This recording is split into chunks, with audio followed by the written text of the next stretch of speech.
Welcome to Steve Denyer. Good morning, here. Mike. Very good morning to you, Steve. Nice to see you. Front page of the Sun pretty much says it all. The wonderful wizard of Ozzy. I don't think anyone... I mean, we were all sort of slightly taken aback and shocked last night when the news came out. Ozzy Osbourne dead at the age of 76. But what a character! What a great British eccentric, if nothing else. One of the absolute best. Yeah. I think the shocker, when I heard it on Talk last night, was the fact that it's just 2 weeks ago. Yeah. He did that final gig at Villa, and Villa look, Park, he looked unsteady, but there's a man who gave it his all. I mean, what a finale! Yeah. That massive show, and the family were there, the friends. He was on stage a couple of miles from his childhood home as well. Right. An incredible human being. Yeah. I mean, a 50-year career in rock. Lots of people didn't know how he lasted that long. He was apparently once tested for superhuman DNA. Because they're like, how the hell are you still alive? Yeah. Here's a guy who was sacked by Black Sabbath for his drug taking. Right. And the rest of them were hardly, saints. It had to be pretty bad. We were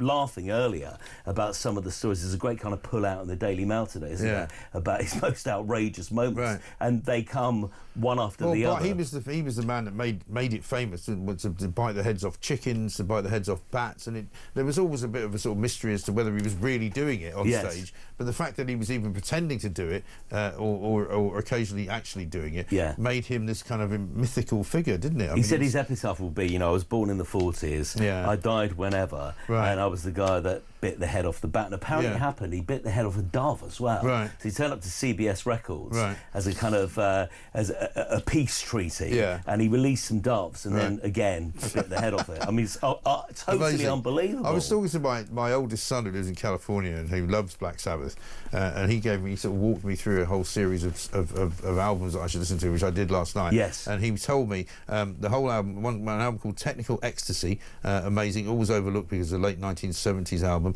and also a bit of Finger Sleeping Village off the first album is actually probably my favourite song, again, which I didn't know about and I hadn't listened to. Yeah. But his songs are in movies, his songs are all over the kind of the history of heavy metal. He was one of the first heavy metal kind of masters, the pioneer, Mike. I would say actually it's really interesting. Let's not forget about the music. Do dip back into the back catalogue. We talk loads on Virgin Radio and Legends. You're playing it all day today. We are, yeah. I mean, if you listen to our station Legends, I would say go back to 1970, listen to the Black Sabbath album and Paranoid, and then gradually they get more and more bizarre and experimental. So you've got, the late 70s, you've got albums like Technical Ecstasy, but, really it became more and more creative as he became wilder and wilder. And of course, we can't forget there's a whole generation of people who know him from the Osbournes. Well, I was going to say, I mean, I said this to Theo earlier, it was the first sort of proper reality TV show, wasn't it? We wouldn't have had the Kardashians without the Osbournes. No. Nobody had seen that kind of... Do you remember that MTV kind of fly on the wall thing? Half of it, remember, was bleeped out. Yeah. And the other half, you couldn't really understand what he was saying, apart from shouting Sharon. Right. But we loved it. Sharon. Yeah. And she, as I said, I told Theo this, we got to know Sharon quite well during the time we were working together on TalkTV.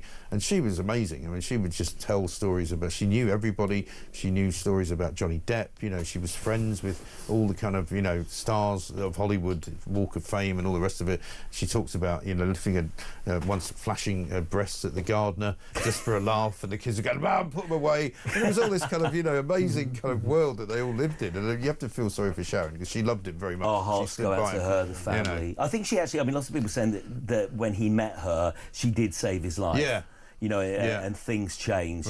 She was very much, she loved him, but she also she managed him as well. Yeah, she was an amazing woman. So listen, Steve, thank you so much. We'll listen to the songs later on, all the way through the day at Virgin.